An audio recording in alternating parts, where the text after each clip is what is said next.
Hey guys, Trish ACB here. Recently I completed The Legend of Zelda Wind Waker HD and I would like to share with you guys on why this version is awesome. First on the list is the main game changer, which is to be the Swift Sail. This item is won during the auctions, and once we are able to use it, we are able to travel faster than ever before, and the wind is able to auto adjust to whatever direction we tend to go. There is a toggle button that can either activate this or return to our previous sail from before.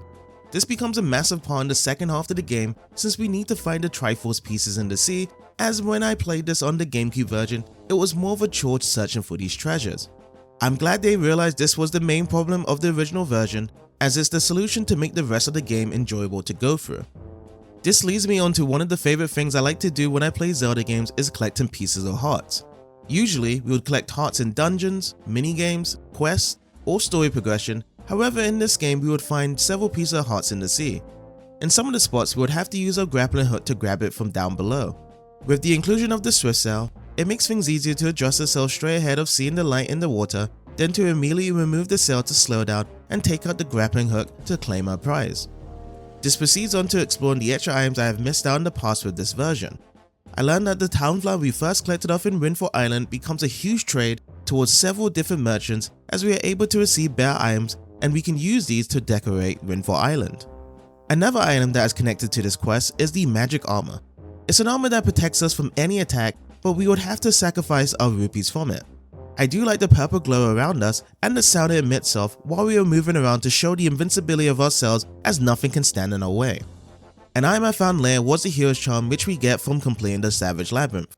Once we can equip this item, we can see almost every enemy's health bar in the game, which is initially caught at the start trying to explore how many hits does it take to take down enemies with an assortment of weapons, but later becomes more of a fashion trend to take pictures with. One of the features I found really cool is the idea of grabbing enemy weapons and using it against them. From playing other 3D Zelda titles at the time, it felt experimental that they decided to include this feature, seeing how the first dungeon was a stealth mission of trying to grab our sword layer. It shows the flexibility that we can use different types of weapons and use it to our advantage in any given situation. This was the first Zelda game I have played whereby we had a teacher that taught us on how to use the sword effectively on Outset Island. Upon completing more of the extras with collecting the belts, he did teach us a really cool technique, the Hurricane Spin, whereby we are able to unleash a massive source of energy to spin around really fast, smacking all the enemies along the way. It's such a strong technique that shows our inexperience. If we spin around for too long, we will get dizzy and be left open for an attack, but we can stop the animation on a wall or obstacle before that does happen. Revisiting this game gave me certain fun memories, as we can explore different islands and towns on our boat and seeing how massive the landscape is. Being able to interact with lots of different people and grabbing an insight of how their lifestyle is takes me to a warm belonging of getting to know them even more.